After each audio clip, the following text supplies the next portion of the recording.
System چل رہا، جس طرح ہماری ایجنسیاں، ہمارے حکمران ملحدین کو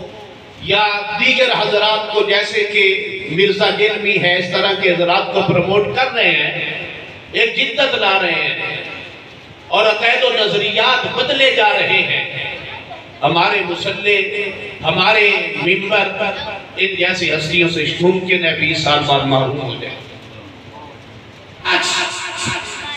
دور حاضر میں مجھے رونا آتا ہے، ایک بھنگی جلسی چور ڈکیت شانی شرابی جیل کی سلاخوں کے پیچھے ہے،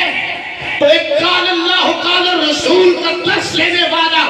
اس پہ لاؤڈ سپیکر کا پرچہ کاٹ کر اسی چور کے ساتھ گانوں میں بٹھایا جاتا ہے۔ کیوں؟ اگر ہمارے علماء کے ساتھ ایسا سلوک ہو، چوروں کے ساتھ، زانیوں کے ساتھ، شرابیوں کے ساتھ، ڈکیتوں کے ساتھ، سلاخوں کے پیچھے بند، بلکہ امیر المجاہدین جیسی شخصیت کو جناب اپنی ٹانگوں سے پکڑ کر سیڑھیوں سے گھسیٹتا ہوا عوام دیکھے گی یہ سلوک، مجھے بتاؤ کون ہے ایسی عوام جو پھر اپنے اولاد کو دین سیکھنے کے لیے مدرسوں میں بھیجے گی؟